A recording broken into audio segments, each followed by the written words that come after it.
Baik, pertanyaan berikutnya terkait dengan penskoran ipsatif. Beberapa respon yang diberikan saya pikir sudah cukup baik memberikan penjelasan. Saya sempat menjelaskannya di kelas dengan menggunakan analogi terkait dengan uang saku, proporsi uang saku yang digunakan dalam 1 bulan. Jadi saya pikir saya tidak perlu menjelaskannya lagi di sini. Pertanyaan berikutnya terkait dengan lay rational judgment. Saya pikir penjelasannya sudah diberikan dengan baik oleh Cornelia Abigail Edelin.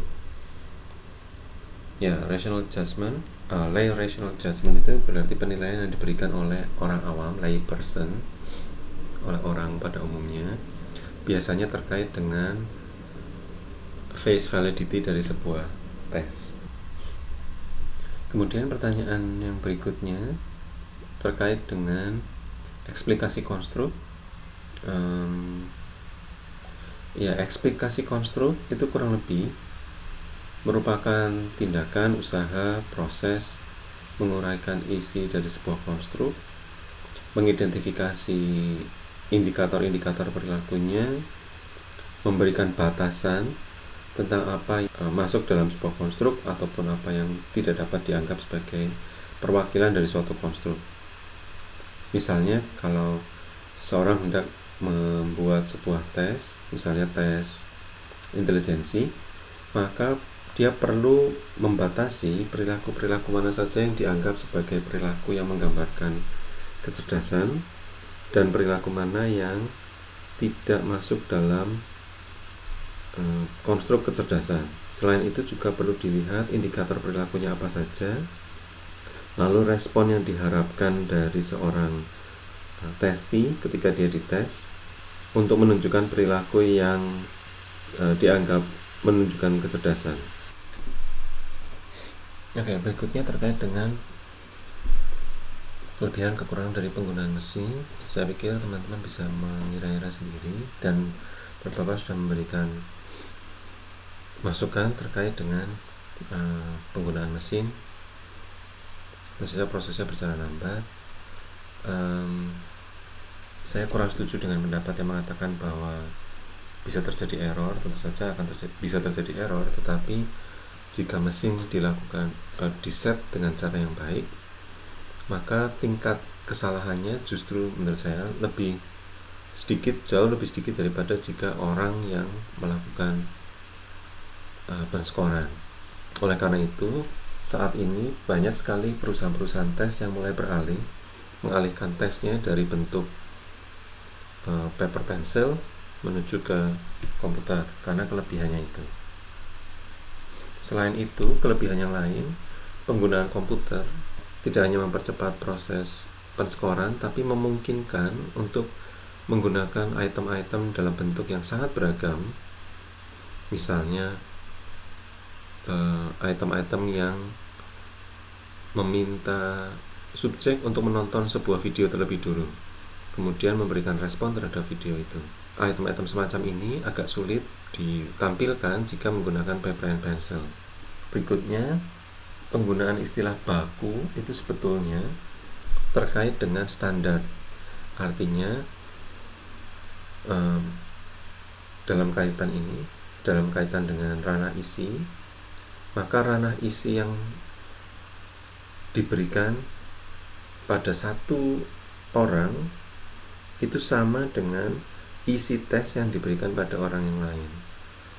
Artinya ranah isi dari sebuah tes itu harus sama untuk semua orang yang mengikuti tes tersebut. Oleh karena itu disebut baku atau standar. Itu pengertian dari baku atau standar. Baik. Pertanyaan ini terkait dengan reliabilitas, lalu penggunaan istilah nilai, istilah hipotesis terdapat sebuah nilai yang bebas dari kesalahan pengukuran dalam skor tercapai. Ya, nilai di sini maksudnya adalah skor. Jadi mungkin kita bisa lihat ilustrasinya. Nanti kita akan mempelajari hal ini di dalam materi tentang skor teori tes klasik. Jadi di dalam teori tes klasik kita mempercayai bahwa skor yang diperoleh yaitu X itu terdiri dari skor yang sesungguhnya atau true score dan dipengaruhi juga oleh error atau kesalahan pengukuran. Nah, yang dimaksud dengan nilai di situ adalah ini skor dari seseorang yang sesungguhnya. Jadi misalnya dalam sebuah skor kadang-kadang karena mengantuk, karena lupa dan segala macam, lalu orang tidak bisa mengerjakan suatu item sehingga skornya menjadi tidak terlalu baik, X-nya menjadi tidak terlalu baik, padahal sebetulnya dia menguasai, sehingga true score-nya sebetulnya mungkin lebih tinggi daripada skor yang dia peroleh gitu. Atau mungkin juga seseorang yang mengerjakan suatu tes, dia mungkin memilih secara asal pilihan dalam suatu tes dan kebetulan dia mendapatkan jawaban yang benar, sehingga skor yang kita lihat dalam tes tersebut untuk orang ini itu sebetulnya lebih tinggi daripada skor yang sebenarnya atau lebih tinggi daripada nilai yang sesungguhnya atau true score. Baik, pertanyaan berikutnya terkait dengan credentialing atau pemberian pengakuan. Gunaan tes adalah untuk memberikan sertifikasi atau lisensi. Nah, pertanyaannya adalah, lalu apakah tes ini dibuat oleh orang psikologi atau tenaga ahli di bidang tersebut? Tentu saja kalau tidak semua tes itu dibuat oleh orang psikologi. Menurut saya orang psikologi tentu saja bisa terlibat dalam pembuatan tes yang credentialing seperti ini juga, tetapi dalam hal ini penyusunan tes menurut saya tidak pernah merupakan usaha mandiri atau usaha sendiri. Penyusunan tes selalu melibatkan banyak orang dari penulisan item hingga item-item ini menjadi tes sampai akhirnya tes ini menjadi bentuk yang siap pakai. Nah, dalam konteks ini, dalam masalah credentialing atau sertifikasi, maka jika sertifikasi itu tidak secara langsung terkait dengan konstruk psikologis, tapi sangat erat kaitannya dengan kinerja, maka orang yang tahu tentang kinerja di lapangan itulah orang yang seharusnya menjadi penyusun tes. Orang psikologi mungkin hanya terlibat atau membantu dalam konteks membuat item menjadi lebih baik atau membuat item lebih menggambarkan perilaku yang ingin diukur. Oke. Ya, criterion related validity saya pikir ini sudah cukup dijelaskan dengan baik oleh Yolanda. Jadi sesuai dengan namanya, validitas yang didasarkan pada atau terkait dengan kriteria, sehingga dalam konteks ini biasanya sebuah tes yang akan divalidasi, skor tesnya dikorelasikan dengan tes lain yang mengukur hal yang sama yang sudah dinyatakan baik atau valid.